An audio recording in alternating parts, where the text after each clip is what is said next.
আলী রাদিয়াল্লাহু তাআলা আনহু জিজ্ঞাসা করছে, ফাতেমা এক টোকায় দরজা খুলিস কি কইরা? বলে আব্বা শিখায় দিছে। আব্বা বলছে মানি?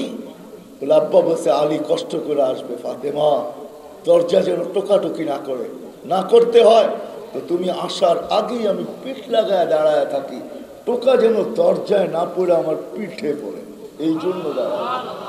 এটার নাম জিন্দেগি, এটার নাম লাইফ, এটার নাম জীবন। আমরা উন্নত বটে, কিন্তু আমাদের কাছে জীবন নেই। জীবন থাকলে ভাই ভাইকে কোর্টে দাঁড় করায়, তো দাঁড় করায় কি করে? আবার দাঁড় করায় হাসে, তো হাসে কি করে? ও কি ভাই? হ্যাঁ, দুধের জায়গায় গাদ্দারি করছে ও ভাই? হায় হায় হায় হায়।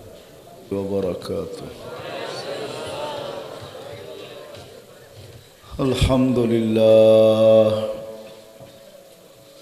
আলহামদুলিল্লাহিল্লাযী লা তারাহুল উয়ুন ওয়া লা তুখালিতুহুদ দুনুন ওয়া লা ইয়াসিফুহুল ওয়াসিফুন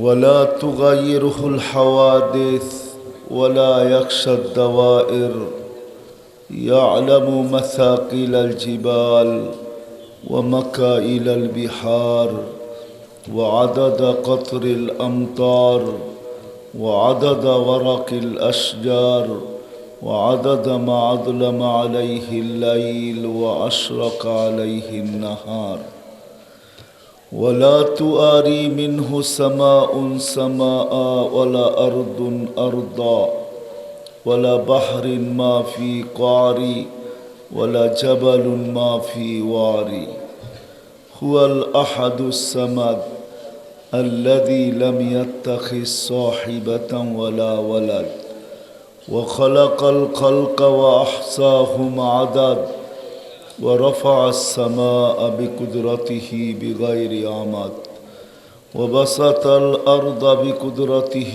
على ماء الجمد وقسم الرزق فلا ينسى من خلقه أحد ولم يكن له كفوا أحد الحي القيوم علي العظيم جواد الكريم فعال لما يريد والصلاة والسلام على حبيبنا المصطفى والمجتبى الذي بعثه إلى الجن والإنس وإلى الأبيض والأسود بشيرا ونذيرا وداعيا إلى الله بإذنه وسراجا منيرا أما بعد فأعوذ بالله من الشيطان الرجيم بسم الله الرحمن الرحيم لقد كان لكم في رسول الله أسوة حسنة وقال رسول الله صلى الله عليه وسلم تركت فيكم أمرين لن تضلوا ما تمسكتم بهما كتاب الله وسنة رسولي أو كما قال عليه الصلاة والسلام وقال رسول الله صلى الله عليه وسلم سيأتي على أمة زمان يكون همة أحدهم منه بطنه ودينه هوى أو كما قال عليه الصلاة والسلام হত্র মাহফিলের সম্মানিত সভাপতি, উপস্থিত উলামায়ে কেরাম, হত্র এলাকা থেকে আগন্ত মুসলমান ভাইয়েরা, যেই পর্যন্ত লাউড স্পিকারের আওয়াজ পৌঁছতেছে পর্দার অন্তরালে মা ও বোনেরা, কোরআন হাদিস থেকে যতটুকুই তেলাওয়াত করলাম আশা রাখি একই সামনে রেখে কিছু কথা রাখবো, সাথে সাথে দোয়ার দরখাস্ত। আল্লাহ জাল্লে জালালুহু আম্মা নওয়ালুহু সকলকে বুঝার, শিখার, মানার তৌফিক দান করেন।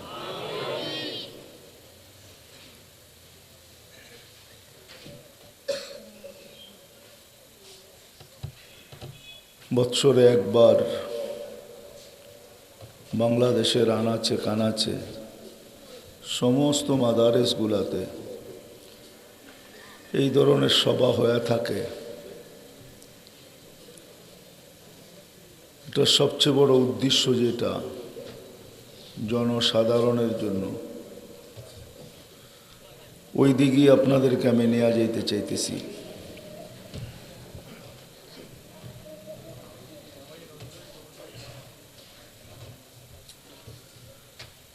ওই দিকেই আপনাদেরকে আমি নিয়ে যাইতে চাইতেছি।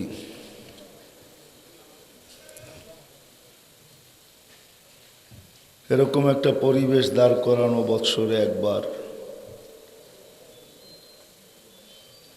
যেই পরিবেশের ভিতরে আয়সা সমগ্র মুসলমান এলাকার মানুষ উপকৃত হবে। হযরত উলামা ইকরামের কাঁধে দায়িত্ব বিদায়ী।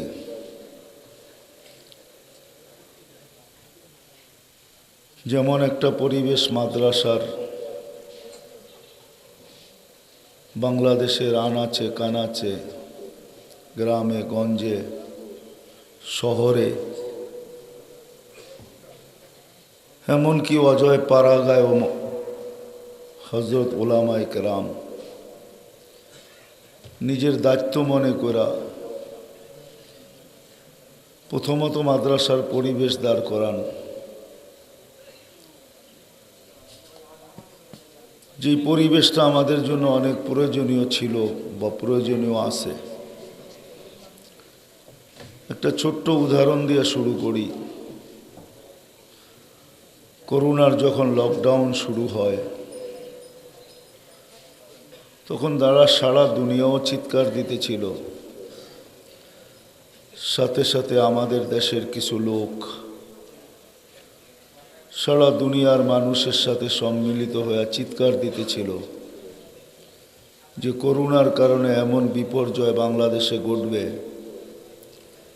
দুনিয়ার কোথাও এরকম বিপর্যয় ঘটবে না। বরং আমাদের দেশের কিছু লোকের উক্তিও ছিল, যুক্তিও ছিল, মিডিয়ার মাধ্যমে প্রচারও ছিল যে লক্ষ লক্ষ লোক বাংলাদেশে মারা যাবে। কিন্তু দিন যাইতেছিল, আজকের দিনে সারা দুনিয়া দেখা নিছে যে যত বিপর্যয় বাংলাদেশে ঘটার কথা বলা হইতেছিল, তার 1000 ভাগ কেন 1,00,000 ভাগের 1 ভাগও হয়নি। সারা দুনিয়ার তুলনায় আমরা বড় অনুন্নত দেশ, গরিব, আবার আমরা অনুন্নত। দুনিয়ার যারা সবচেয়ে বড় বড় উন্নত, করোনা দ্বারা এদের যতটুকু বিপর্যয় ঘটছে আমাদের ঘটে নাই। যাদের কাছে সমস্ত কিছু ছিল, তারপরও যতটুকু প্রতিরোধ করতে পারে নাই, বাংলাদেশ সারা দুনিয়ার ভিতরে প্রতিরোধ করার বিপরে 1 নাম্বার অর্জন করছে। আমার কথা বোঝেন? বাংলাদেশ 1 নাম্বার অর্জন করছে সারা দুনিয়ার ভিতরে করোনাকে প্রতিরোধ করার ব্যাপারে। যে ইংল্যান্ড আজকেও সে করোনার পাথরের নিচে চাপা পড়ে আছে, এখনো তার ওইখানে লকডাউন চলতেছে।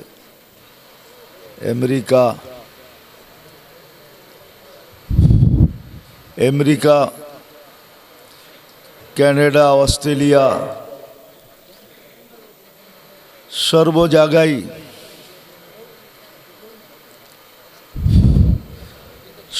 জায়গায় করোনা থাবা এখন পর্যন্ত চলতেছে। কিন্তু আলহামদুলিল্লাহ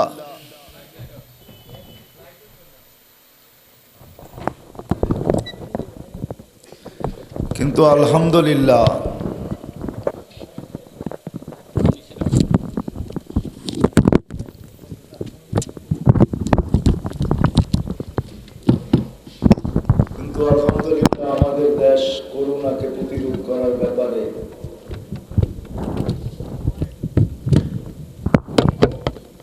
1 নম্বরে চলতেছে, ঠিক না? আমি মনে করব আমাদের বড়রা যদি, আমাদের মুরব্বী যারা কবরে চলে গেছেন,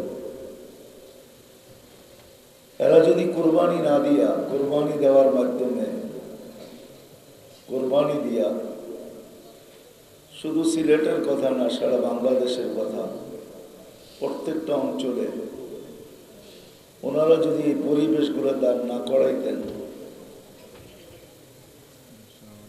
তাহলে মনে হয় বাংলাদেশের প্রতি আল্লাহর এতটুক সদয় ব্যবহার বা রহমত কখনো হইত না। আমাদের বড়রা যারা মুরব্বীরা কবরে চলে গেছেন, আজকে যদিও আমরা একটা মাঠে বসে আছি, যিনি এই প্রতিষ্ঠানটা শুরু করছেন ওই দিন মনে হয় এমন ছিল না, বড় বাধা বিপত্তি ছিল। বাংলাদেশের যতগুলো বড় বড় প্রতিষ্ঠান আছে, তারপরে যত ছোট ছোট প্রতিষ্ঠানে এখন পর্যন্ত রূপ নিছে, এই পরিবেশগুলো যদি না হইতো, এই জন্য আমি বলে থাকি যে বাংলাদেশে 12,000-এর উপরে হেফজোখানা আছে। এরা যখন রাত্রে 4টার সময় উঠে, কচি কচি ছোট ছোট বাচ্চারা যখন আল্লাহর কালাম পড়ে না, বরং আল্লাহ এদের সাথে কথা বলে, কেননা কোরআন তো আল্লাহর কালাম, তাই না? হ্যাঁ, আলী রাদিয়াল্লাহু তাআলা আনহুর কথাই সত্য। তুমি যদি চাও আল্লাহ তোমার সাথে কথা বলুক, তাহলে তুমি কোরআন পড়ো। আর তুমি যদি চাও যে আমি আল্লাহর সাথে কথা বলবো, তাহলে তুমি নামাজ পড়ো। লিয়ান্নাল মুসাল্লি ইউনাজি রাব্বা, নামাজি আল্লাহর সাথে কথা বলে, আর কোরআন যে পড়ে আল্লাহ তার সাথে কথা বলে। এই 12,000-এর উপরে হেফজোখানার ছেলেরা যখন 4টার সময় ওঠে, কনকনে শীতের দিনও ঠান্ডা পানি দিয়ে যখন উঁচু করে, ছোট ছোট বাচ্চাদের অনেকের দেখা যায় ঠান্ডার কারণে ঠোঁটগুলা হেলতে থাকে, কাঁপতে থাকে, আর ওর সাথে যখন আল্লাহ কথা বলতে শুরু করে, তো এই দেশের আকাশের যে একটা পরিবেশ হয়, পরিবেশ, আমার বিশ্বাস ওটা ওরাই দেখতে পারে যারা ওই সময় উঠা আকাশের দিকে তাকায়। ওরা ছাড়া কারো দেখার ক্ষমতা নাই। কেননা আমরা যদিও উঠি, আজান দিলে উঠা যাই, কিন্তু ওই সময় আজান দিতে দেরি, সুবে সাদেক হইতে দেরি, ওই চাদরকে আল্লাহ টাইনা নিতে দেরি করেন না। বিদায় আমি মাঝে মাঝে বলি যে আমরা ঘুমাই দেরিতে, উঠি দেরিতে, ওই রাত্রের 4টার আকাশ দেখবো তো দেখবো কোত্থেকা? 4টার আকাশ দেখার মতো কোনো ক্ষমতা আমাদের কাছে নাই। আমরা 4টার আকাশ দেখি না। শুধু এটুক না যে হেফজোখানার ছেলেরা পড়ে, সারা বাংলাদেশে এই পরিবেশগুলা, মাদারেসের পরিবেশ থাকার কারণে মাদ্রাসা ভিতরে যে সমস্ত আপনারা বলবেন ওস্তাদ আছে, আমি বলবো এই মাদ্রাসাগুলোতে যে আল্লাহওয়ালারা আছে, এরা শুধু এই ছেলেগুলাকে উঠায়া দেয় না, বরং নিজেরও উঠে। ছেলেরা একদিকে আল্লাহর কালাম পড়ে, আর এরা সেজদায় পড়া চোখের পানি জড়াইতে থাকে আর চিৎকার দিতে থাকে যে किसी को खाने में, किसी को सोने में, किसी को मजा आता है खाने में, किसी को मजा आता है सोने में। কারো খাওয়ায় মজা আসে, কারো ঘুমানে মজা আসে। हमें तो मजा आता है तेरे आगे रोने में। আমাদের তো মজা আসে মালিক তোর কুদরতি পায়ে মাথা রেখা কান্নার ভিতরে। এই পরিবেশগুলোর কারণেই মনে হয় বাংলার জমিনের উপরে আল্লাহর এতটুকু মেহেরবানি, যে সারা দুনিয়া বলতেছিল করোনায় বাংলাদেশ সবচেয়ে বেশি বিপর্যয় ঘটবে, লক্ষ ভাগের এক ভাগও ঘটে নাই, বরং সারা বাংলাদেশ দেখায় দিছে যে করোনাকে প্রতিরোধ করার ব্যাপারে এখনো সারা দুনিয়ার ভিতরে বাংলাদেশ মাথা উঁচা করে দাঁড়ায় আছে। আমার বিশ্বাস আমাদের মুরব্বীদের এই সমস্ত পরিবেশগুলোর কারণে। আল্লাহ তো সাজাইছেন জমিনটাকে একভাবে আমাদের বসবাসের উপযোগী করছেন। জমিনটাকে আল্লাহ আমাদের বসবাসের উপযোগী করে আমাদেরকে জমিনে পাঠাইছেন। এই জন্য এক হাদিসের ভিতরে আছে, আল্লাহ মানুষকে প্রশ্ন করছেন, আউয়ালু হাব্বা মান খালাক, প্রথম বীজটা কে তৈরি করছেন? আল্লাহ নিজেই জবাব দিচ্ছেন, খালাকতুহু বিকুদরতি, আমি প্রথম বীজটা নিজের কুদরত দ্বারা তৈরি করছি। বীজ বোঝেন? বীজ বোঝেন? আমরা বপন করি না তো? জমিনটা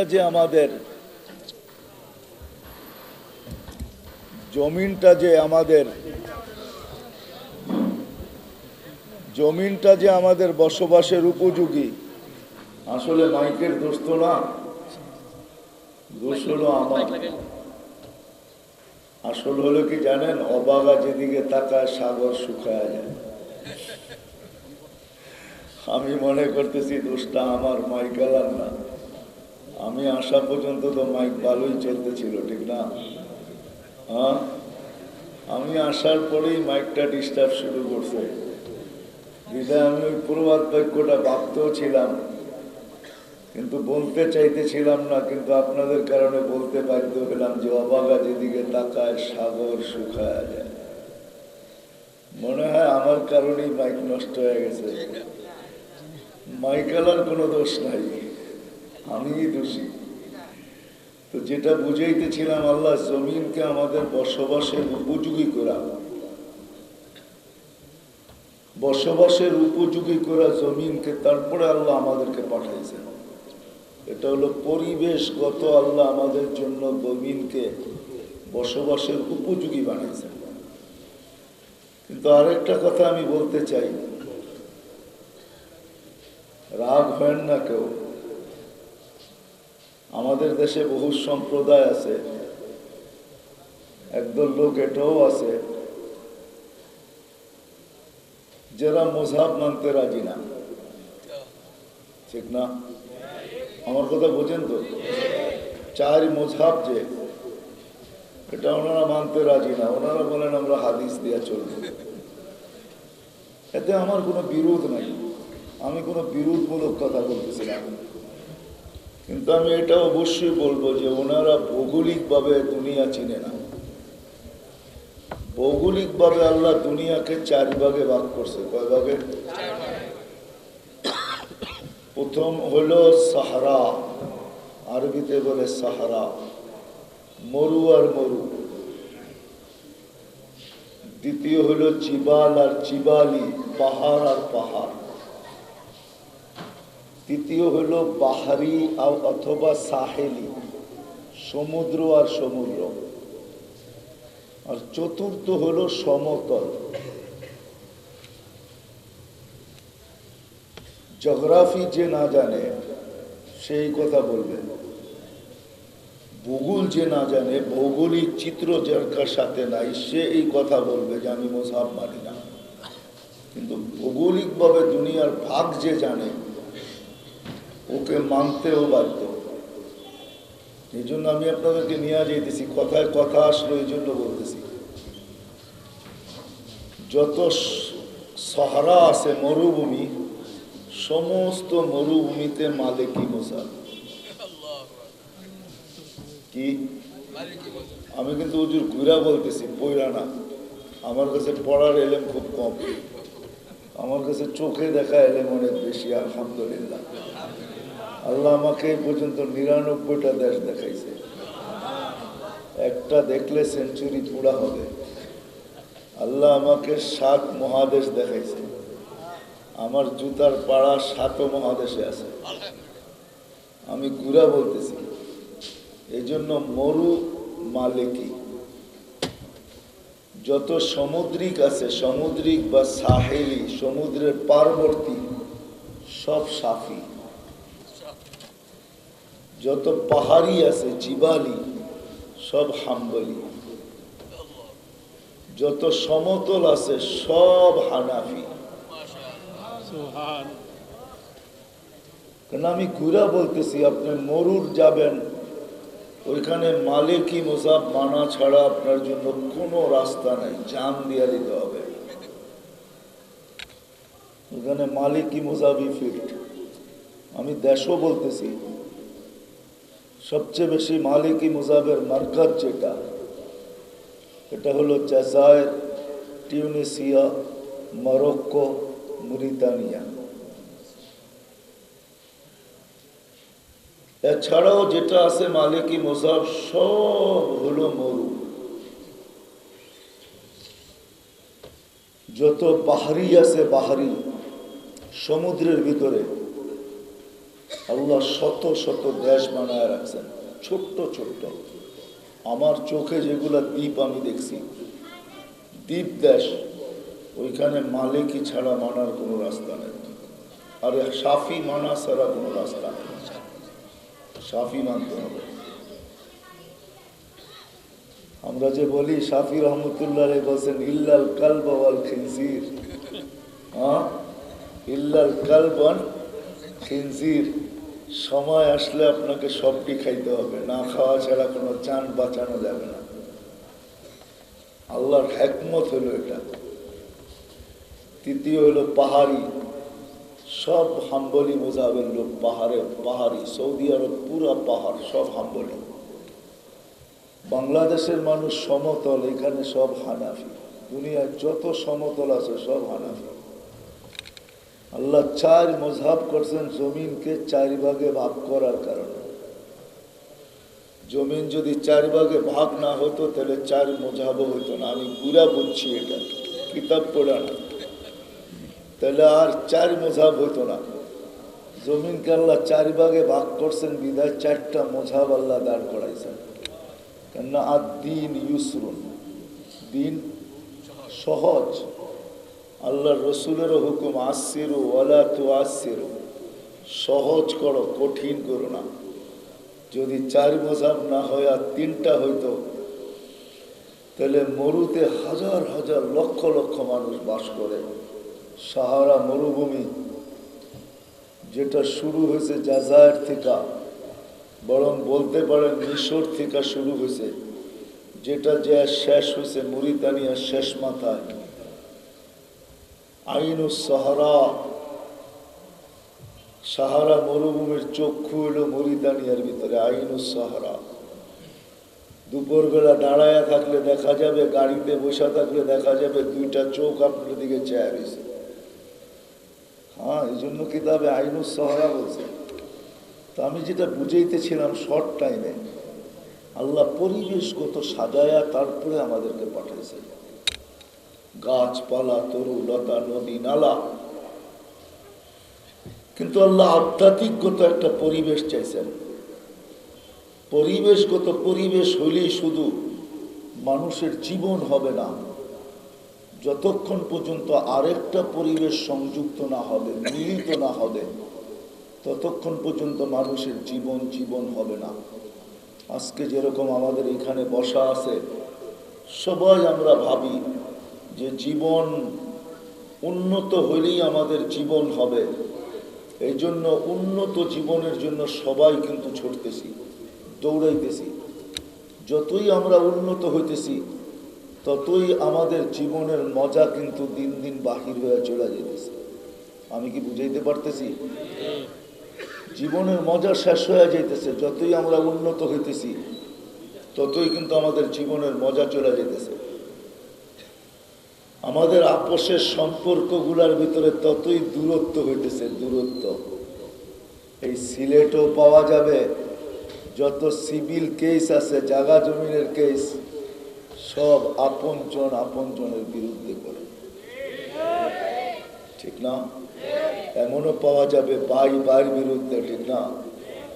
যদিও কবিতাটা অন্যের জন্য, কিন্তু আমার দিলে আঘাত খায়, আঘাত লাগে।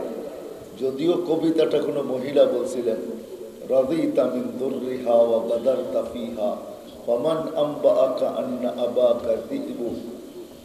যদিও মহিলা অন্যের জন্য বলছেন, কিন্তু আমি পরের ছন্দটা বলবো না, প্রথম ছন্দটা আমার দিলে খুব ব্যথা দেয়। রাদিতা মিন দুররিহা ওয়া গাদারতা ফিহা, একই জায়গার থেকেই তো দুই ভাই দুধ খাইলো, আবার গাদ্দারি কি করে সে করলো? রাদিতা মিন দুররিহা ওয়া গাদারতা ফিহা, একই জায়গার থেকে কিন্তু দুইজনই দুধ খাইলো, কিন্তু ভাইয়ের বিরুদ্ধে কেস করলো তো করলো কি করে? এই দুধের ভিতরে তো গাদ্দারি ছিল না। একই জায়গার দুধ তো, না একই জায়গার দুধ না? আমার কথা বুঝাইতেছেন? একই জায়গার দুধ, কিন্তু সে গাদ্দার হলো তো হলো কি করে? বোঝা গেল এখানে নিশা ঢুকছে তার, যে সম্পদশালী হইলেই, উন্নত হইলেই বুঝি আমার জীবন হবে। তা আমাদের মাথার এখানে ঢুকছে উন্নত হইলে আমাদের জীবন হবে। হায়, আমি আপনাদেরকে বুঝাইতে চাইতেছি, মোবাইলে যেরকম অ্যান্ড্রয়েড সেটের ভিতরে যেরকম ভাইরাস ঢোকে, আমাদের এইখানে আর এইখানেও ভাইরাস ঢোকে, এইখানেও ঢোকে আবার এইখানেও ঢোকে ভাইরাস। আরেকটা নতুন তথ্য এখন দুনিয়াতে আসছে, সাইবার হামলা। এটা আমাদের হুজুররা, বুড়া বুড়া হুজুররা বুঝবে কি বুঝবে না জানি না, কিন্তু নিউ জেনারেশন বুঝবে সাইবার হামলা কাকে বলে। সাইবার হামলা বোঝেন? যুবকরা বুঝবে, এই সমাজের ছেলেরা বোঝে সাইবার হামলা কাকে বলে। এটাও বছরে এক আধবার করা হয়। টেকনোলজি সমৃদ্ধ যে দেশগুলা, ওটাতে বেশি সাইবার হামলা হয়, ঠিক না? কিন্তু আমাদের এইখানেও কিন্তু ডেলি 24 ঘন্টা এইখানে আর এইখানে শয়তানের পক্ষ থেকে সাইবার হামলা হইতে থাকে, ঠিক না? হ্যাঁ, বিধায় আমাদের এখানে ভাইরাস ঢুকছে। উন্নত হইলে আমরা সুখী হব, সুখ আসবে, শান্তি আসবে। আরেকটা আমাদের মাথায় ঢুকছে, লাইফ স্টাইল চেঞ্জ হইলে। লাইফ স্টাইল বুঝেন? বুঝেন? দেখবেন আমাদের ঘরের সব চেঞ্জ হয়ে গেছে। ওই পুরান যুগের বাড়ি আর এখন সিলেটে পাওয়া যায় না। আমি তো চিটাং গেলে বলি মাঝে মাঝে, চিটাঙ্গের সবচেয়ে বেশি পুরান যুগের বাড়ি ছিল মাটির, এখন আর পাওয়া যায় না। যদিও দুই একটা পাওয়া যায়, তো আমি বলি এগুলাকে কোনো না কোনো একদিন জাদুঘরে উঠানো হবে, আর মানুষ টাকা দিয়ে এগুলাকে দেখতে আসবে, যে পুরান যুগের ঐতিহ্য। লাইফ স্টাইল চেঞ্জ হলেই আমরা ভাবি আমাদের জীবন সুন্দর হবে, সুখী হবে। বিধায় আমাদের সব কিছু কিন্তু চেঞ্জ হয়ে গেছে, আদৌ আমাদের সুখ আসে না। ছুটতেছি আমরা বটে, কেউ দেশে দৌড়াইতেছে, এমনকি কেউ বিদেশেও দৌড়াইতেছে, কেউ প্রবাস জীবনও দৌড়াইতেছে, কেউ দেশান্তর হয়ে দৌড়াইতেছে, কেউ 7 সমুদ্র নদীর ওই পার যেও দৌড়াইতেছে।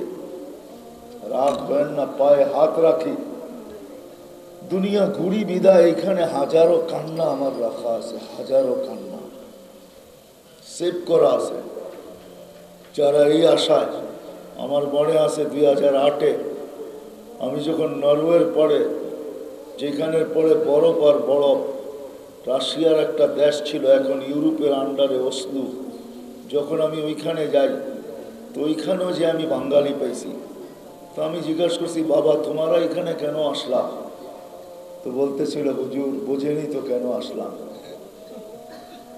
কোথায় চলে গেছে। আমি আপনাদেরকে একটু দূরের থেকে নিয়ে গেলাম। একটা পরিবেশ তো আল্লাহ তৈরি করছেন, যেটা আমাদের উপযোগী করে আমাদেরকে এখানে পাঠাইছেন।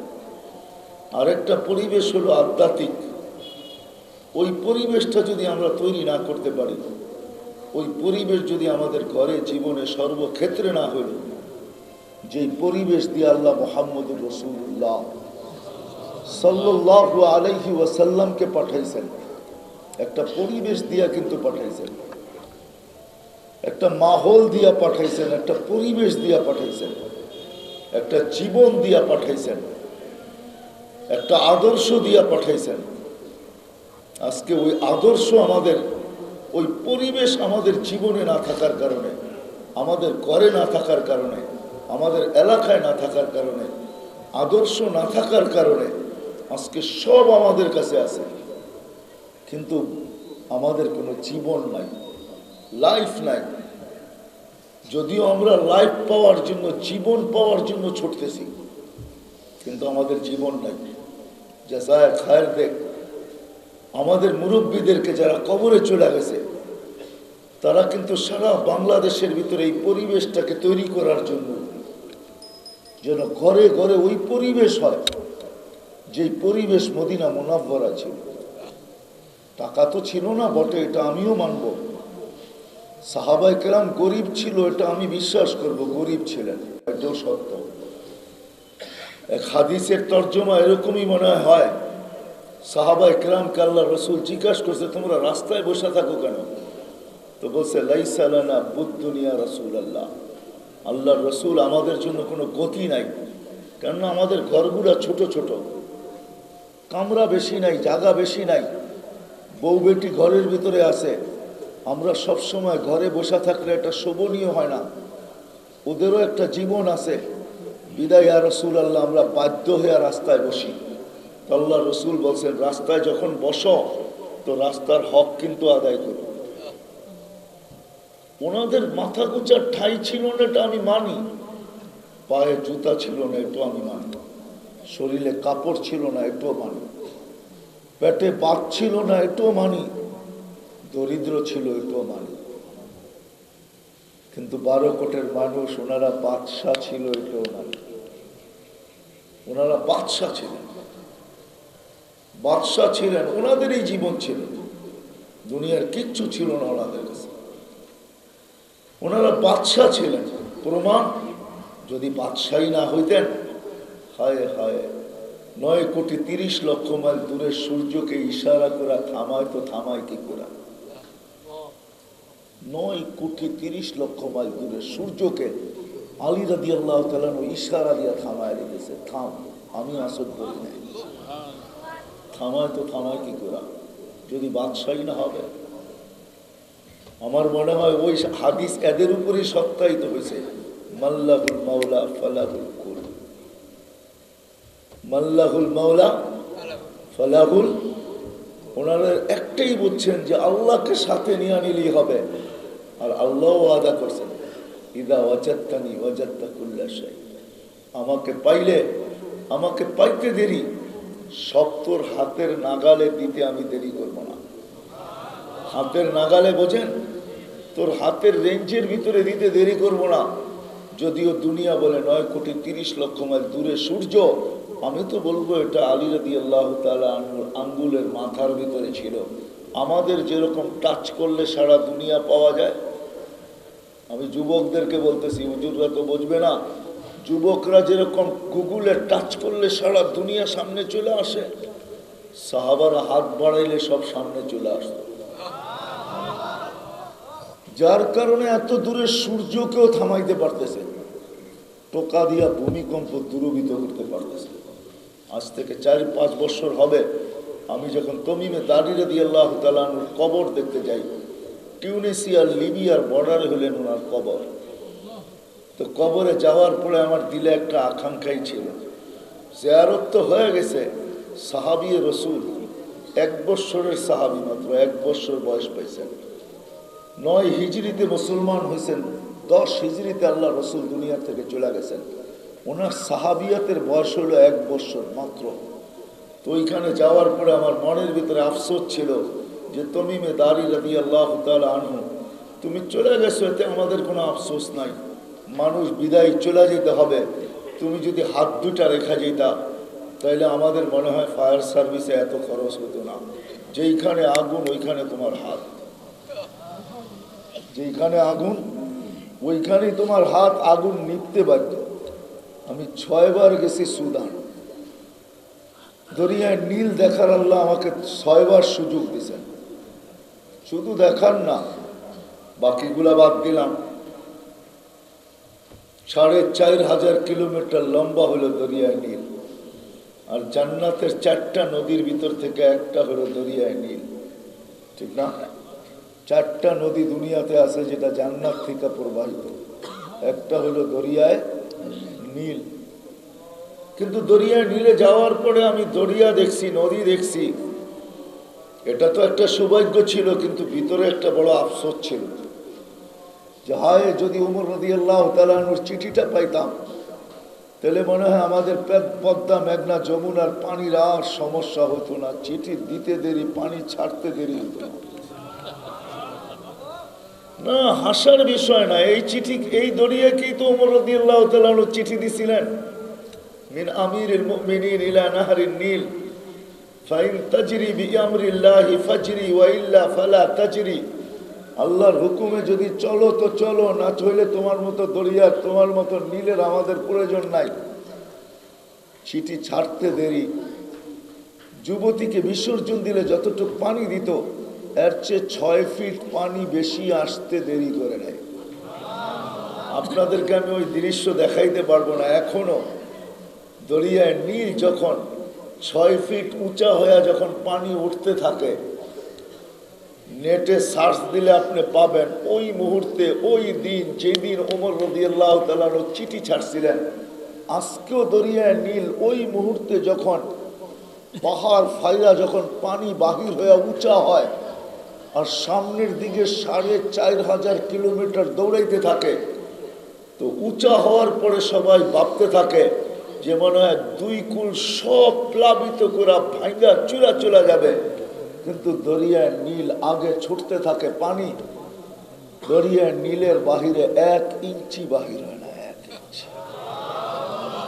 দরিয়ায় নীল এখনো যেন উমর রাদিয়াল্লাহু তাআলা আনহুর চিঠির পাথরের নিচে চাপা পড়ে আছে। আমি আমার জীবনের কাহিনী শুনাইতেছি আপনাদেরকে, ওয়াজ না। আমি ওই জঙ্গল যখন দেখতে গেছি টিউনিসিয়ায়, যেই জঙ্গল উকবা বিন নাফে রাদিয়াল্লাহু তাআলা আনহু সহ সাহাবায়ে কেরাম জঙ্গলের পাশে দাঁড়ায় যখন ঘোষণা দিছিলেন, নাহনু রাসূলুল্লাহ, আমরা আল্লাহর রসুলের রসুল, সকাল পর্যন্ত তোমাদেরকে সীমা রেখা দিলাম জঙ্গল খালি করার ব্যাপারে, সকালে যাকে পাবো আমরা গণহত্যা করব, বিদায় তোমরা জঙ্গল খালি করে দাও। ওই জঙ্গল যখন দেখতে গেছি, এখনো মসজিদ বানানো আছে, ঠিক ওই দিন, ওই মুহূর্ত, ওই সময় এখনো জঙ্গলের প্রাণীগুলা ঠিক ওই জায়গায় আইসা, সীমান্তে আইসা, যেই দিকে সাহাবা দাঁড়ায়া ঘোষণা দিছিলেন ওইখানে আইসা মাথাগুলা আকাশের দিকে উঠায়, কানগুলা দাঁড়া করে দাঁড়ায় থাকে। আমি জিজ্ঞেস করছি ওরা এটা করে কেন? তো ওইখানের লোক আমাকে জবাব দিতে পারে না তেমন কিছু, কিন্তু আমার মন বলে মনে হয় জঙ্গলের প্রাণীগুলা আজও ওই ধ্বনি পাইতে থাকে, ধ্বনি পায়। আমি আমার জীবনের কাহিনী বলতেছি। ওসমান রাদিয়াল্লাহু তাআলা আনহুর ছেলে আছে মুহাম্মদ ইবনে ওসমান ইবনে আফফান, এর কবর আছে কমরু আইল্যান্ডে, ভারত মহাসাগরের শেষ মাথায়, যার পরে তানজানিয়া, ছোট্ট একটা আইল্যান্ড, মাত্র 7 লক্ষ লোক, যেটা রাজধানীর নাম হলো মারোনি, যেখানে ছোট্ট একটা এয়ারপোর্ট আছে, বড় প্লেন নামতে পারে না, ইন্টারন্যাশনাল ফ্লাইট যায় কিন্তু ভাঙ্গা ভাঙ্গা যেতে হয়। আমি আজ থেকে 4-5 বছর আগে গেছিলাম, তো ওই এয়ারপোর্টের থেকে 10 মিনিট লাগে ওসমান রাদিয়াল্লাহু তাআলা আনহুর ছেলের কবরে যেতে। তো আমি ফজরের পরে গেছিলাম ওই কবরে, দীর্ঘ সময় ছিলাম ভিতরে ঢুকা। ওই অনুভূতি আপনাদেরকে বোঝানো যাবে না, ওটা তো আমারটা আমার, কিন্তু আমি যেটা বুঝাইতে চাইতেছি, বৎসরে একবার ভারত মহাসাগরের পানি উঁচা হয়, কবরটা হলো সমুদ্রের পাড়ে, সারা বৎসর পানি উঁচা হয় না। উঁচা হওয়া বোঝেন তো, পানি ফলতে থাকে আর ঢেউগুলো এসে ওই কবরে বাড়ি খেতে থাকে। তা আমি ওদেরকে জিজ্ঞেস করছি বৎসরে একবার হয় কেন? বলে এটা তো বলতে পারবো না, কালো লোক কিন্তু সব। আমি বললাম শোনো, এটা আমি কোনো কিতাবে পাই নাই, কিন্তু আমার আবেগ বলে, আবেগ বোঝেন তো, আমার আবেগ বলে ভারত মহাসাগর মনে হয় মদিনা মুনাওয়ারা যে চুমা খাওয়ার তার পক্ষে সম্ভব না। কেন ভারত মহাসাগর মদিনা মুনাওয়ারা যে রওজায় চুমা খাবে তো খাবে কি করে? মনে হয় ভারত মহাসাগর আল্লাহকে বলে মুহাম্মদ ইবনে উসমান ইবনে আফফান, জিন নুরাইনের কলিজার টুকরা, যার সম্পর্ক মুহাম্মদুর রাসূলুল্লাহর সাথে, যার নামও মুহাম্মদ। ও মালিক, আমারে বৎসরে একবার অনুমতি দে না, কমসে কম আমি এই কবরে চুমা খাই, মদিনার চুমা খাওয়ার স্বাদ মিটায় দেই। ও মেরে দোস্ত, আমি জায়গায় চলে আসছি।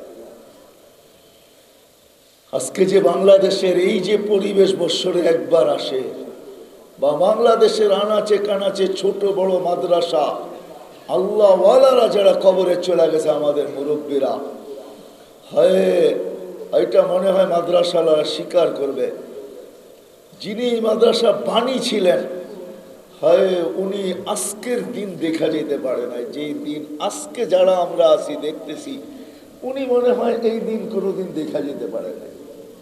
কি দেখা গেছে? আমি আমারটাই বলি, আমি আমার তাবলীগেরই বলি। আজকে যে আমাদের তাবলীগের ইস্তেকবাল, যার মাধ্যমে আল্লাহ তাবলীগ চালু করছেন, ইলিয়াস রহমতুল্লাহ আলাইহি,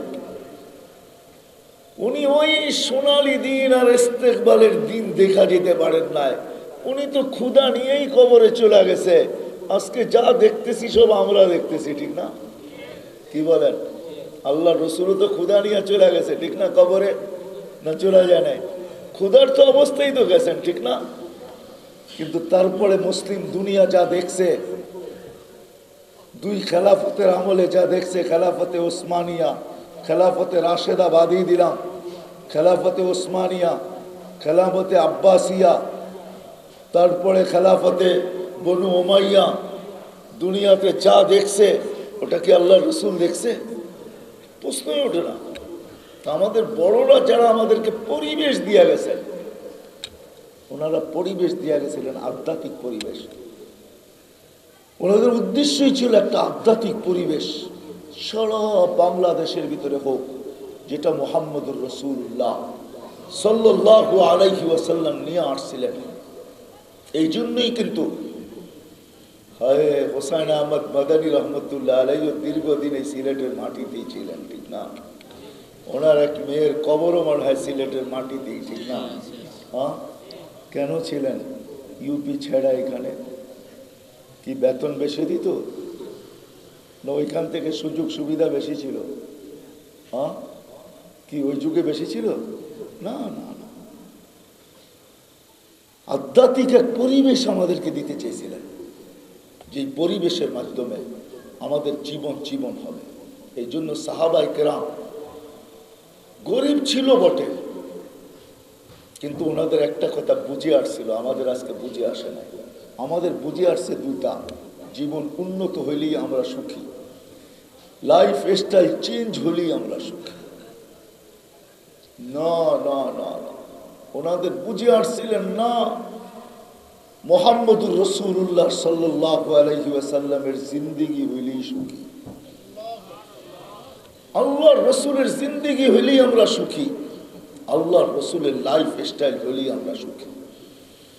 যার কারণে ওইখানে তো ভাই দূরের কথা, আপন ভাইও যদি পানি নিয়ে গেছে আর পাশে যদি অপরিচিত কেউ পানি বলে চিৎকার দিছে, তো আপন ভাইকে বলছে আমার চেয়ে ও পিপাসিত মনে হয় বেশি, ওর কাছে যা। ওর কাছে যাওয়ার পরে যখন আরেকজন চিৎকার দিছে পানি, তো দ্বিতীয় জনও বলছে ওর কাছে যাও, আমার চেয়ে ও পিপাসিত বেশি মনে হয়। তো তৃতীয় জনের কাছে যখন গেছে, তো দুনিয়ার থেকে চলে গেছে পানি ছাড়াই। দ্বিতীয় জনের কাছে যখন আসছে ও চলে গেছে, আপন ভাইয়ের কাছে যখন পানি নিয়ে আসছে সেও চলে গেছে, পানি পানির জায়গায় রয়ে গেছে। কিয়ামত পর্যন্ত ওনারা দৃষ্টান্ত দাঁড় করায় দিয়েছেন যে সুখ বলে, জীবন বলে, লাইফ বলে তো এটাকে বলে। আজকে আমরা মুহাম্মদুর রাসূলুল্লাহ সাল্লাল্লাহু আলাইহি ওয়াসাল্লামের মাধ্যমে আল্লাহ এক পরিবেশ বানায় দিয়েছেন, রাসূলুল্লাহর মাধ্যমে আরেক পরিবেশ আল্লাহ দুনিয়াকে দিতে চাইছেন। কেননা নবীর পরে নবী নাই, রসুলের পরে রসুল নাই, উম্মতের পরে উম্মত নাই। বিদায় আল্লাহ আমাদেরকে একটা পরিবেশ দিতে চাইছিলেন, যেই পরিবেশে প্রত্যেকটা মানুষ এই ছোট্ট জীবনটা যতদিন থাকবে অতদিন যেন সুখের সমুদ্রের ভিতরে ডুবা থাকতে পারে। আর ওই ছোট্ট জীবনটা থেকে যখন দুনিয়ার থেকে ছেড়া আখেরাতে চলে যাবে, ওইখানে যেন ওই সুখের জান্নাত, সুখের ঠিকানা চিরদিনের জন্য সে জান্নাত পাইতে পারে। এই জন্যই কিন্তু আল্লাহ মুহাম্মদুর রাসূলুল্লাহ সাল্লাল্লাহু আলাইহি ওয়াসাল্লামের মাধ্যমে আমাদেরকে একটা পরিবেশ দিতে চাইছিলেন। পরিবেশ, রাগ হয়েন না, উম্মত তো আছি, উম্মত তো বলি আমরা, উম্মত উম্মত নবীকে মহাব্বত করি, ঠিক না? কি বলেন না? হ্যাঁ হ্যাঁ, এই মহাব্বত কাজে দিবে না। আল্লাহর মহাব্বতের ভিতরে যেরকম শিরকত নাই, কোনো শরীক নাই। শরীক আছে? শরীক জায়েজ? হ্যাঁ, রাসূলুল্লাহর মহাব্বতের ভিতরে কিন্তু শিরকত জায়েজ নেই। তাইলে আল্লাহ রসুল উমর রাদিয়াল্লাহু তাআলা আনহুকে বলতেন না যে ভালো কতটুকু বাসো? বলছে আমার জান ছাড়া সবচেয়ে বেশি। বলছে এখনো হয় নাই, শিরকত আছে এখনো। তখন বলছে আমার জানের চেয়েও বেশি। বলছে ওমর এখন ঠিক আছে, শিরকত বাহির হয়ে গেছে, আমার ভালোবাসায় শিরকত চলবে না।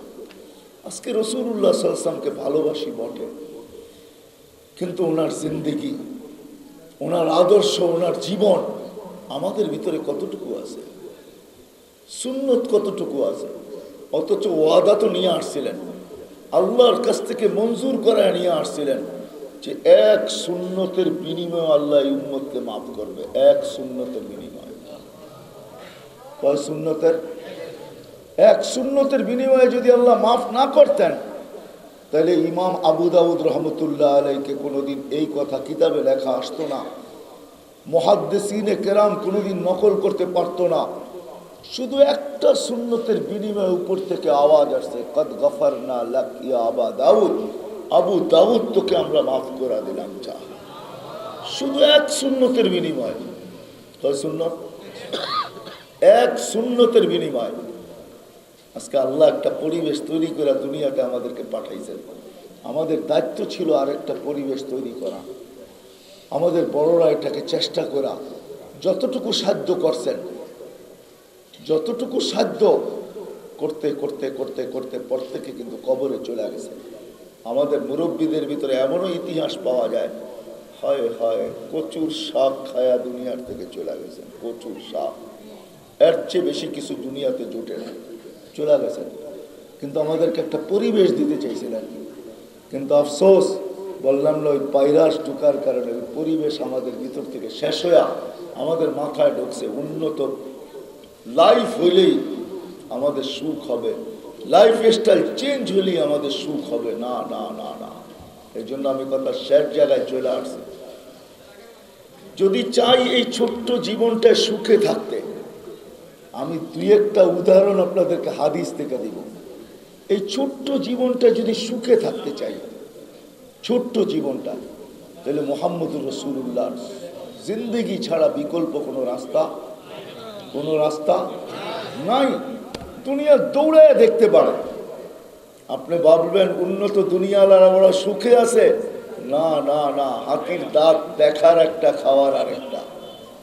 আপনারা আমাকে মিডিয়া দিয়ে বুঝাইতে হবে না, মিডিয়া দিয়ে আমাকে বুঝাইতে হবে না, কেননা আমার এখানে কান্না আছে, কান্না সেভ করা আছে, কান্না।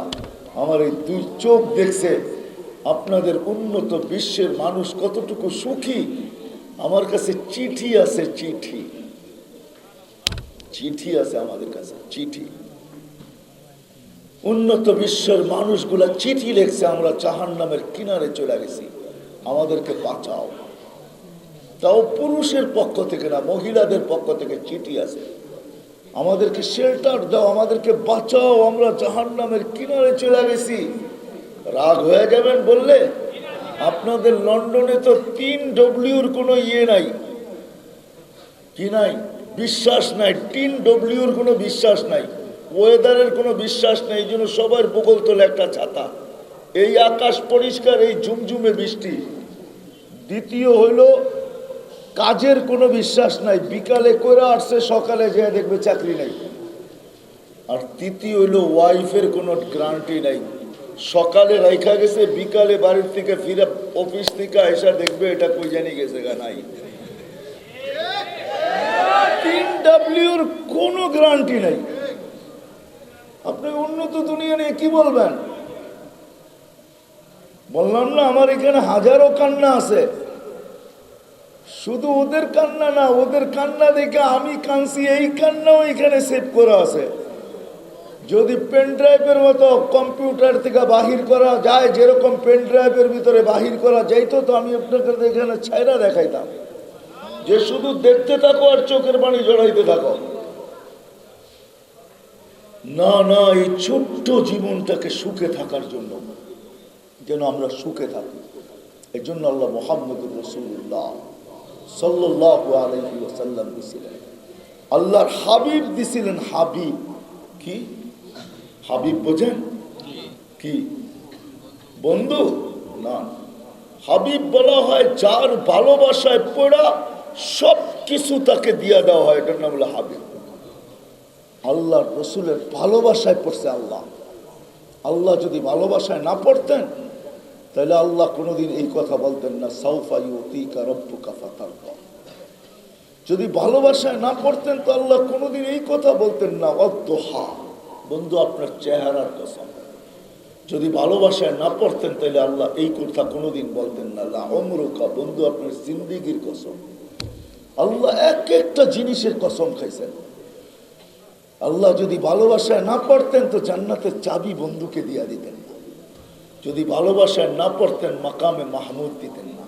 যদি ভালোবাসায় না পড়তেন শাফাতে কোবরা দিতেন না। ভালোবাসায় যদি না পড়তেন তাহলে হাউজে কাউসার দিতেন না।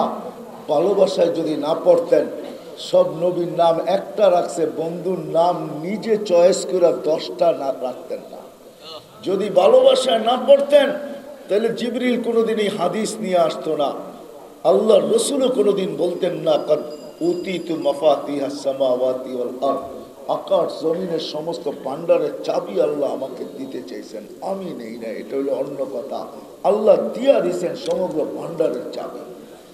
যদি এটাই বন্ধুই না হইতেন, আল্লাহ যদি ভালোবাসায় না পড়তেন তাহলে আল্লাহ কোনোদিন হায় হায় হায় ভালোবাসায় যদি আল্লাহ না পড়তেন তাহলে নেয়ামতের ভান্ডার উঠে দিতেন না। আর এই কথা আল্লাহ কোনোদিন বলতেন না, আল-ইয়াউমা আকমামতু লাকুম নি'মাতি। আমার নেয়ামতের ভান্ডার পুরো আপনার লয়ে নাও। এই কথা কোনোদিন আল্লাহ বলতেন না। আর আল্লাহ যদি ভালোবাসায় না পড়তেন তাহলে সওয়াবের ভান্ডার উঠায় বন্ধুর হাতে দিয়া দিতেন না। বেগায়ের হিসাবের অর্থই এটা, 1-এ 10, 10-এর থেকে 100, 100-এর থেকে 700।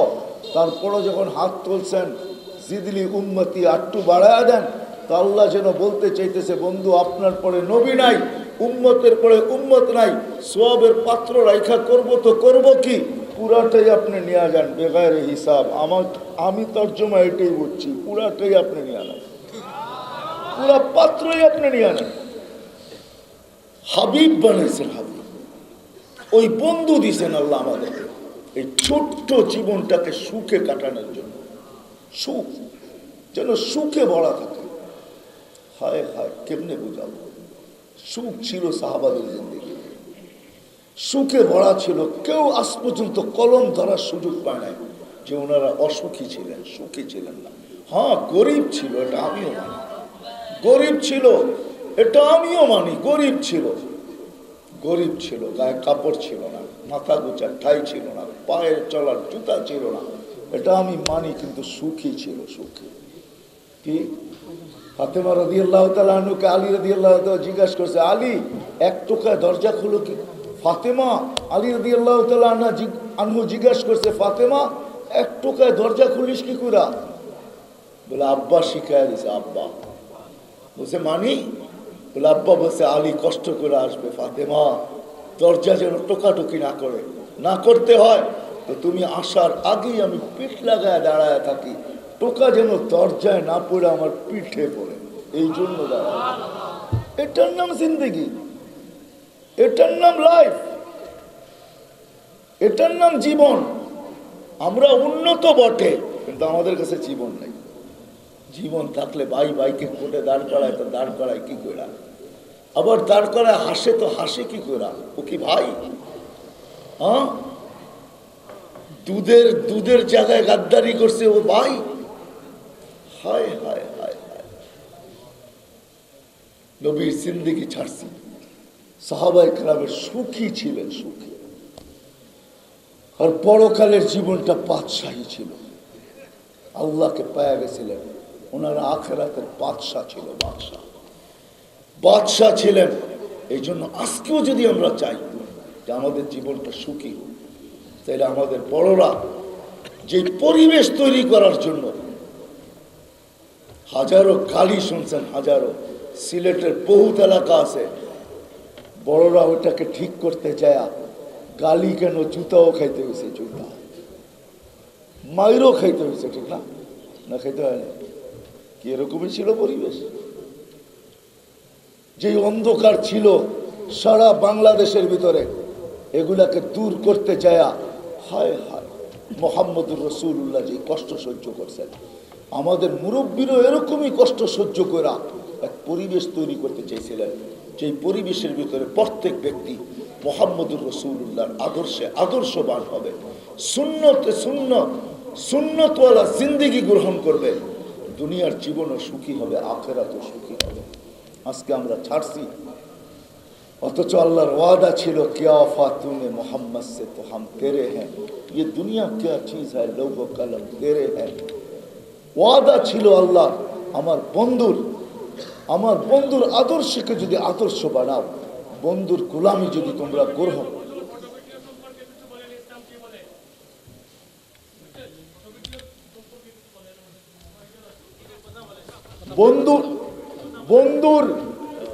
বন্ধুর আদর্শ, বন্ধুর গোলাম যদি হয়ে যাও, তা আল্লাহর ওয়াদা ছিল, क्या फातूने मोहम्मद से तो हम तेरे हैं, ये दुनिया क्या चीज है, लौह कलम तेरे हैं। আল্লাহর ওয়াদা ছিল।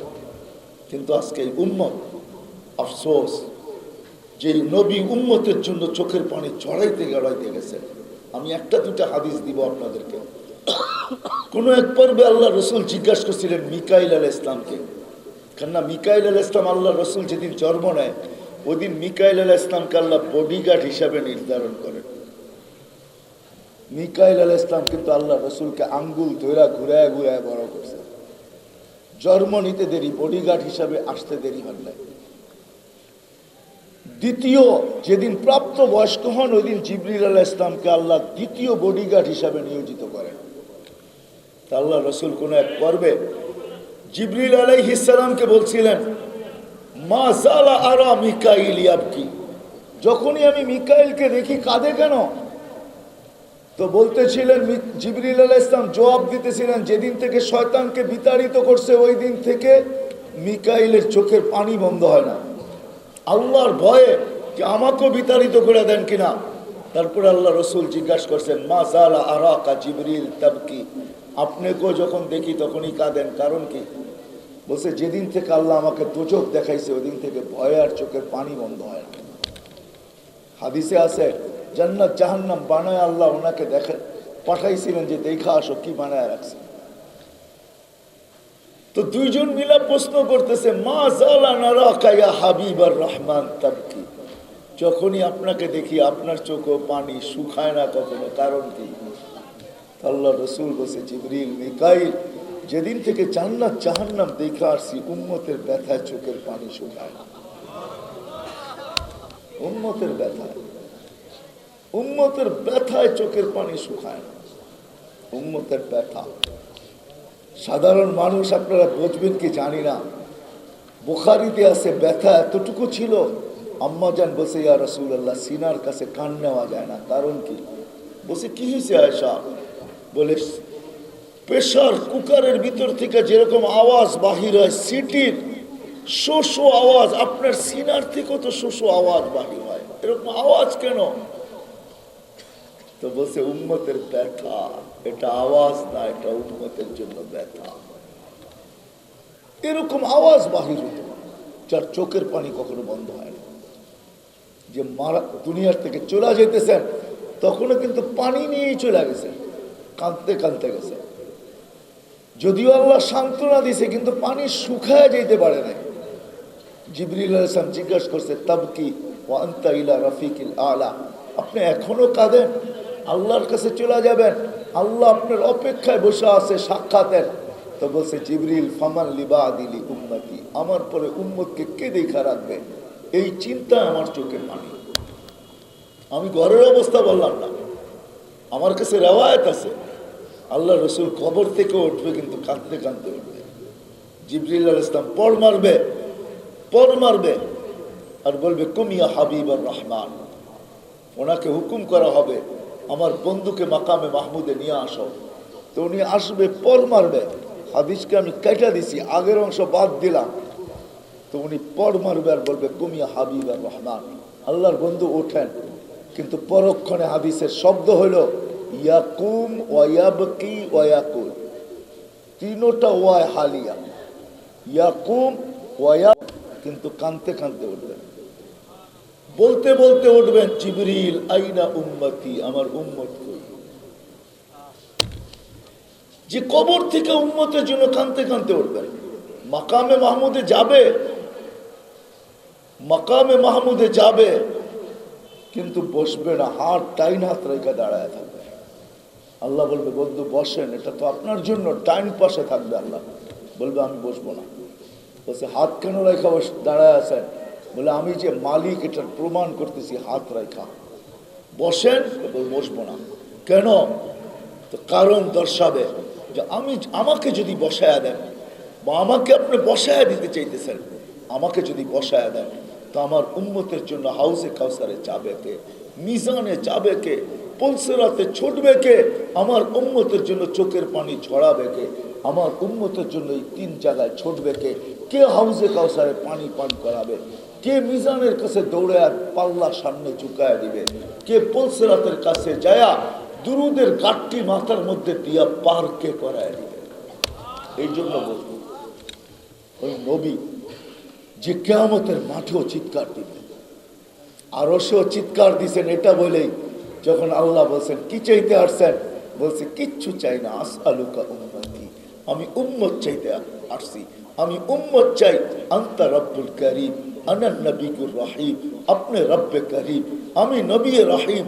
দুইয়ের মাঝে উম্মত জাহান্নামে চলে যাবে, আমি আমার মনকে বুঝাইতে পারবো না। কাইফা তুযাইয়ু হাদিল উম্মাহ বাইনাল করিম ওয়ার রহিম, শুরুতে আপনি রব্বের করিম আর শেষে আমি নবী রহিম। দুইয়ের মাঝে উম্মত জাহান্নামে চলে যাবে, আমি আমার মনকে বুঝাইতে পারবো না। তো আল্লাহ বিভিন্ন শব্দে সান্ত্বনা দিয়েছেন, লা ইয়াসুউকা ফি উম্মতিক ওয়ালা ইউখজিকা ফি উম্মতিক।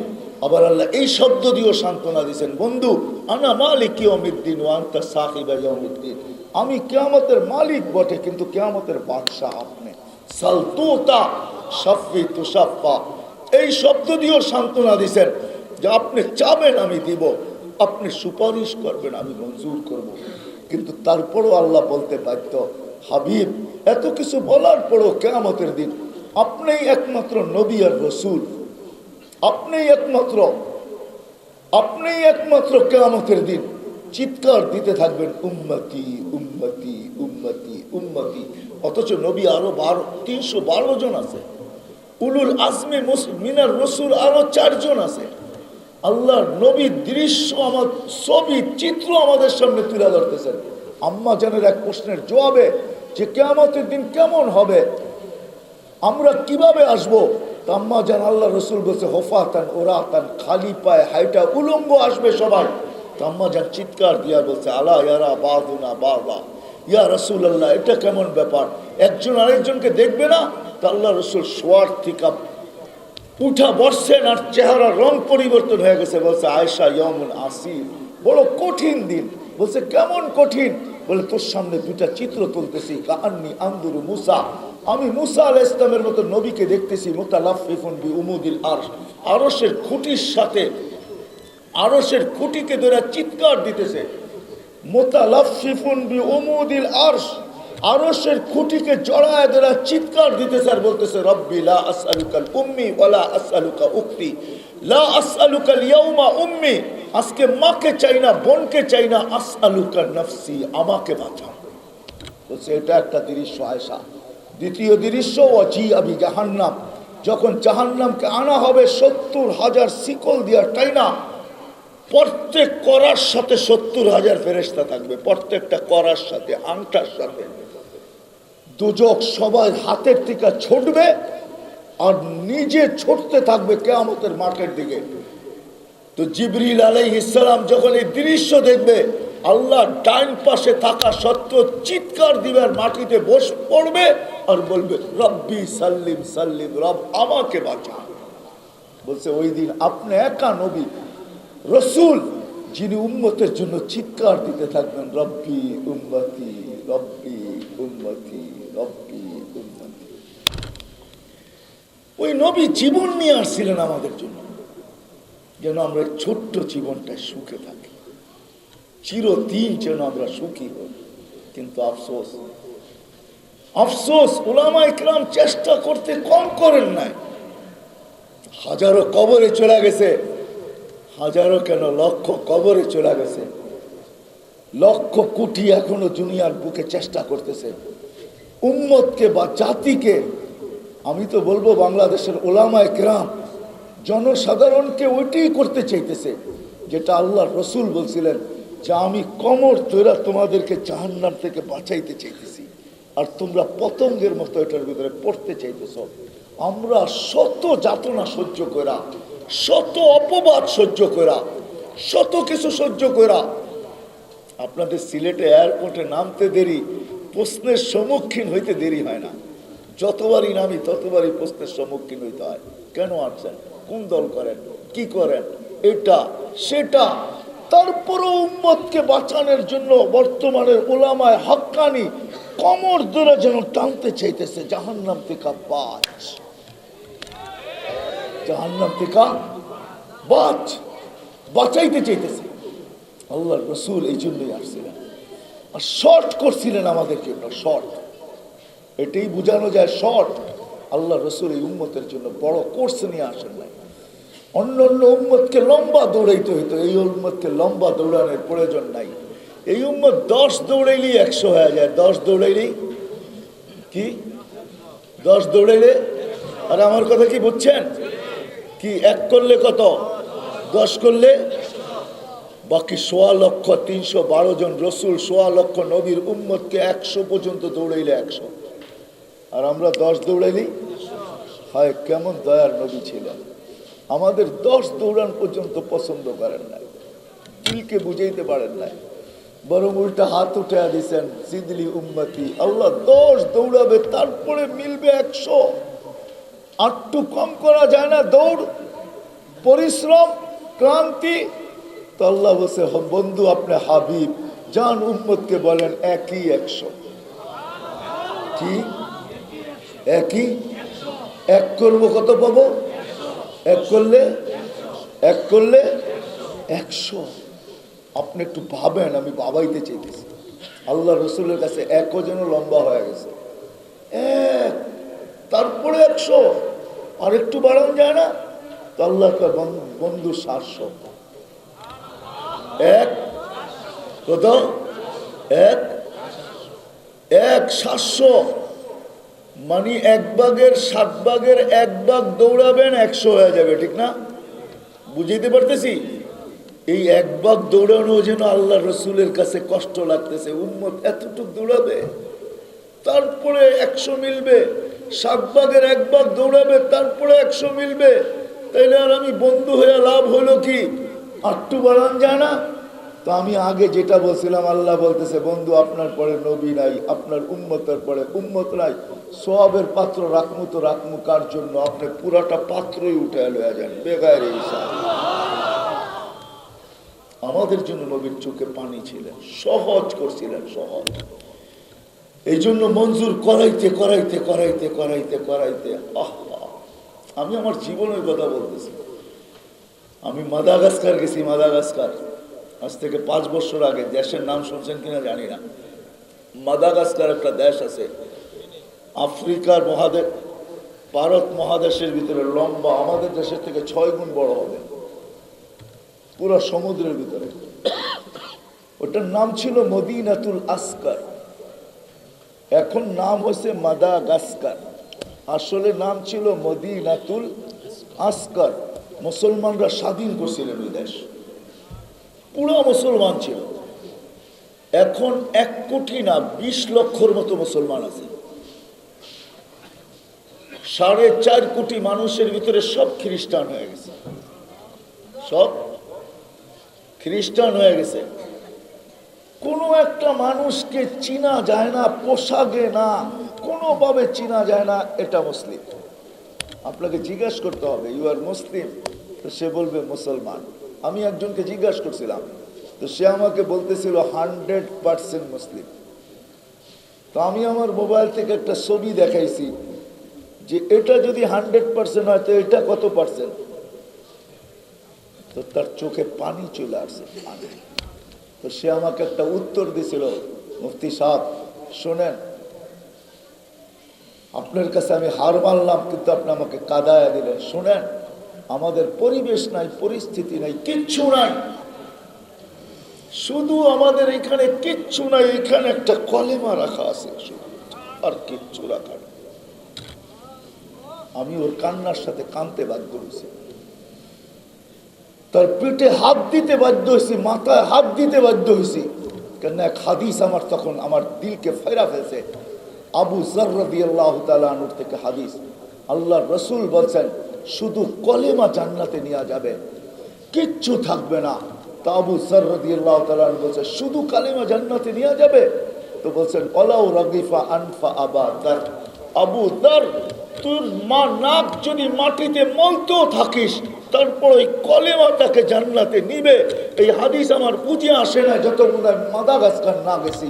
যাওয়ার পরে আমার বুঝে আসছে কুরবান যাও মুহাম্মদুর রাসূলুল্লাহর উপরে, যে নিজের উম্মতের ব্যথা এতটুকু ব্যতীত ছিল, যে উম্মতের জন্য এতটুকু কবুল করায় গেছে, যে এই ব্যক্তিকে কোনোভাবে মুসলমান বোঝা যায় না, সে শুধু বলতেছে এইখানে একটা কলেমা রাখা আছে, আর আল্লাহর রাসূল 1400 বছর আগে বলে গেছে কলেমা তাকে জান্নাতে নিয়ে যাবে, কলেমা জান্নাতে নিয়ে যাবে।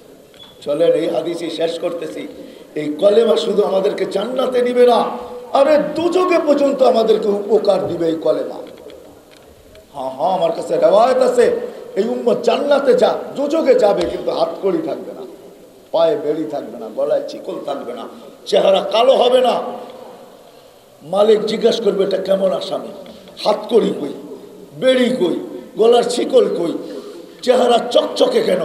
দুযোগীদের চেহারা তো কালো হবে, এটার তো সিলি লাগানো নাই, এটা কেন নিয়ে আসছো? তো ফেরেশতারা জবাব দিবে না, আল্লাহ জবাব দিবে। আল্লাহ ডাক দিয়া বলবে মালিক আমার বন্ধুর উম্মত খবরদার। বলছে হাত করি নাই কেন আল্লাহ? বলছে যেই হাত উঁচুতে ব্যবহার হয় ওই হাতে হাত করি লাগে না, যেই পা মসজিদের দিকে হাইটা আসে ওই পায়ে বেড়ি লাগে না, আমি বন্ধুর সাথে ওয়াদা করছি। যেই কপাল আমার কুদরতি পায়ে লাগে ওই চেহারা কোনোদিন কালো হয় না, আর ওই গলায় কোনোদিন শিকল লাগে না। 3 জায়গায় ছাড়া সারা শরীরে আগুন লাগায় দাও, চেহারা, হাতে আর পায়ে। মালিক আগুনকে বলবে খোঁজি ধর, আগুন আসবে, হায় হায় আল্লাহ বন্ধুর লাজ রাখবে, লাজ, বন্ধুর ইজ্জতের লাজ রাখবে। আল্লাহ আমাদেরকে কলেমা মনে করায় দিবে, আমরা জোরে জোরে বয়ের চোটে কলেমা পড়তে থাকবো, আল্লাহ স্মরণ করায় দিবে, আগুন ভাইগা চলে যাবে। 1 বার 2 বার 3 বার মালিক রাগ হয়ে আগুনের উপরে কোরা বর্ষণ করবে, আগুন জবান আল্লাহ খুলে দিবে, আগুন বলবে লাইসালি সুলতান আলা মান ক্বালা লা ইলাহা ইল্লাল্লাহ মুহাম্মাদুর রাসূলুল্লাহ। ইয়া মালিক, মালিক যেই কলেমা পড়ে তার ধরার ক্ষমতা আমার নাই, তুমি ধরো তো ধরো।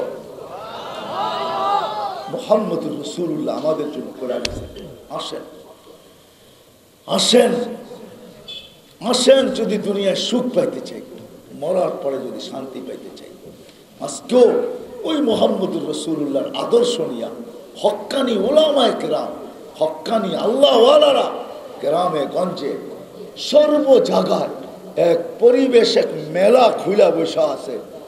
আজকের পরিবেশও এটাই।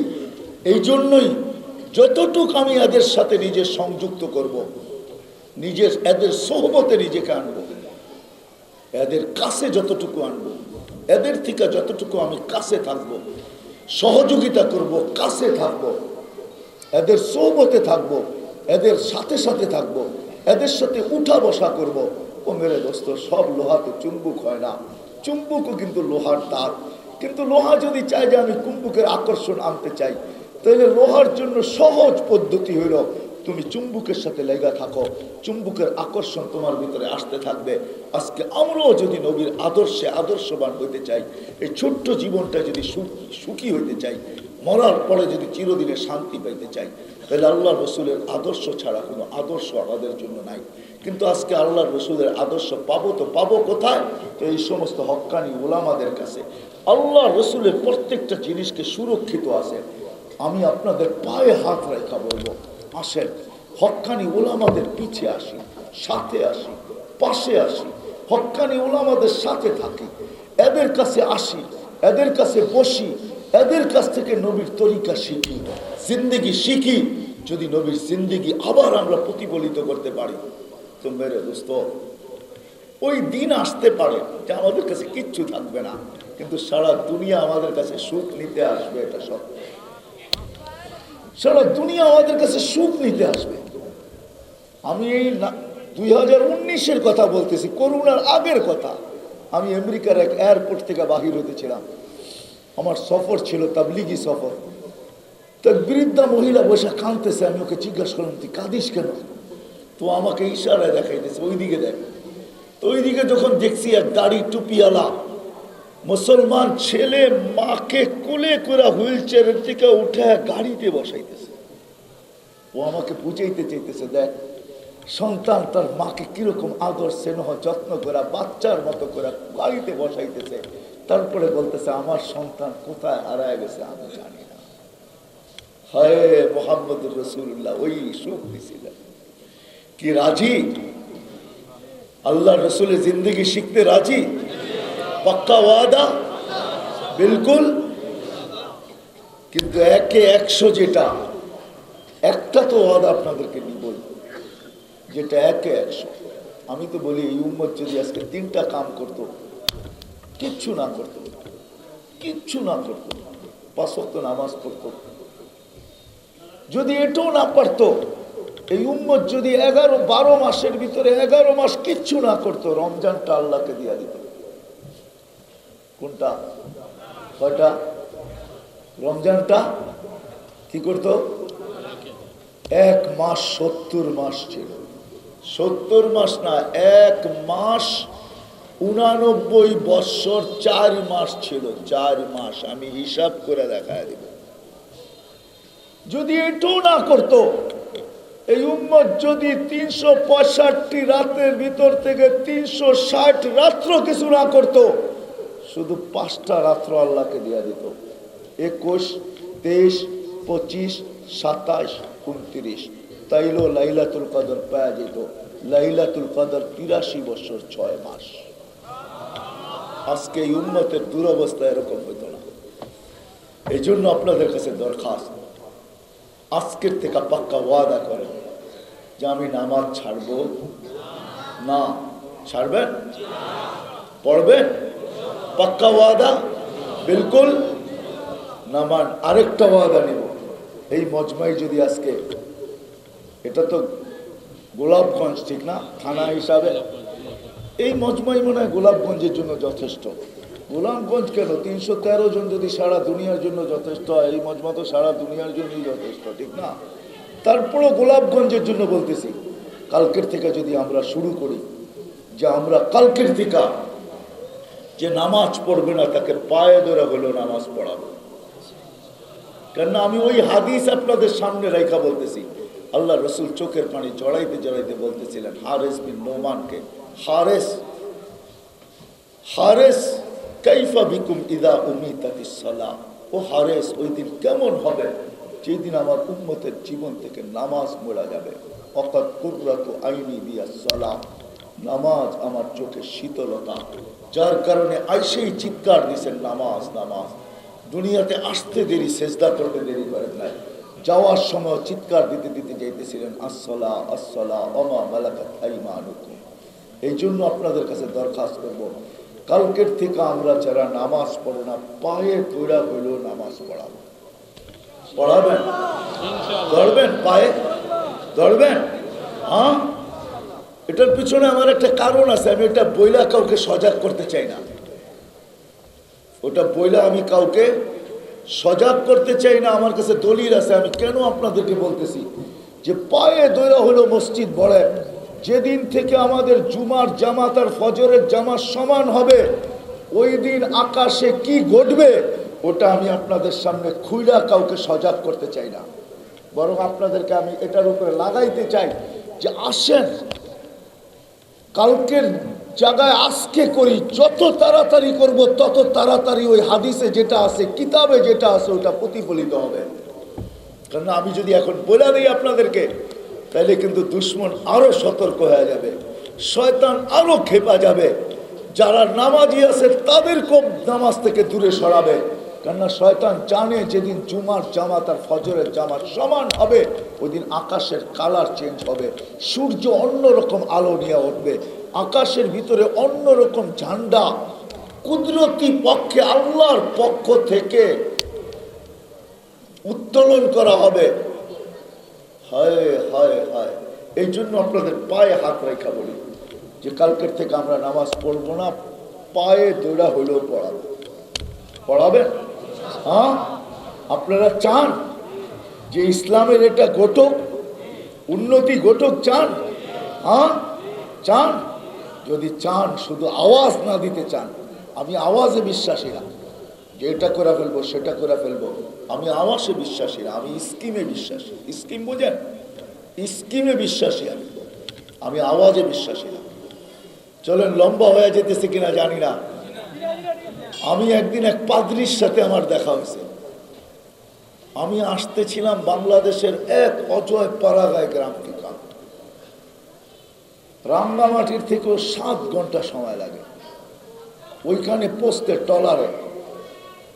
তো পাদ্রি আমাকে বলতেছিল, দেখো তার সাথে দীর্ঘ রাস্তা আসতে আসতে সে কেন বলছে এটাও আমি জানি না। কিতাবে আছে অনেক সময় শয়তানও কিন্তু রাজ খুলা দিছে, ঠিক না হুজুর? হ্যাঁ, অনেক আল্লাহওয়ালাকে বেদের কথা বলে দিছে। তো ও বেদের কথা কেন বললো আমি জানি না।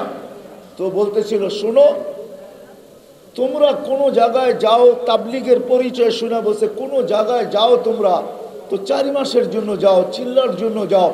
শোনো, আমি তোমাদের এলাকায় আসছি 6 বৎসরের জন্য। কত কত কত বলছে, আমাকে একটা টার্গেট দিয়ে পাঠানো হয়েছে, যতক্ষণ পর্যন্ত আমি টার্গেট পুরা না করতে পারবো ততক্ষণ তো এইখান থেকে যাওয়ার অনুমতি আমার নাই। আমার সমস্ত আমাকে অনুমতি দিবে না যাওয়ার জন্য। যেদিন আমি টার্গেট পুরা করব ওই দিন আমাকে যাওয়ার অনুমতি দিবে, আমার পারমিশন হবে, আমি অন্য জায়গায় যাব। বলছে, তোমরা তাবলিগ করো, তোমরা 1 চিল্লার জন্য যাও, মাত্র 4 মাসের জন্য যাও, কে তোমরা টার্গেট নিয়ে যাও না? খোদার কসম, ও আমার দিল ফাইড়া দিছে। আমার মনে হয় ছুরি ছাড়া জব করে দিছে ওই কথা। এখনো আমি ভাবলে আমার ভিতর থেকে মনে হয় যে সবকিছু শুকায় যায়। বাস্তবিক তো কথা সত্য। বলছে, আমরা 6 বৎসরের জন্য আমি এই এলাকায় আসছি, আমাকে টার্গেট দিছে, আমি টার্গেট পুরা করবো, তারপরে যাব, এর আগে যাওয়ার অনুমতি নেই। আর তোমরা যাও। এই জন্য আমি বলতেছি আমি স্কিমে বিশ্বাসী। স্কিম বোঝেন? আমি চিল্লা চিল্লিতে বিশ্বাসী না, আমি স্কিম বিশ্বাস করি। এই জন্য আপনাদের পায়ে হাত দিয়া বলি, এই মজমা যদি আজকে গোলাপগঞ্জে নাইমা যায় যে আমরা বেনমাজিকে নামাজি পায়ে তৈরা হইল বানাবো, জুমার ফজর এক করব, একটা এলাকাও যদি হয় তা আল্লাহ ওই এলাকার আকাশের রঙ চেঞ্জ করে দেখায় দেবে। আমার কাছে প্রমাণ আছে, করবো তো ইনশাআল্লাহ। আল্লাহ আমাদের সবাইকে আমল করার তৌফিক দান করেন। ওমা আলাইনা ইল্লাল বালাগ।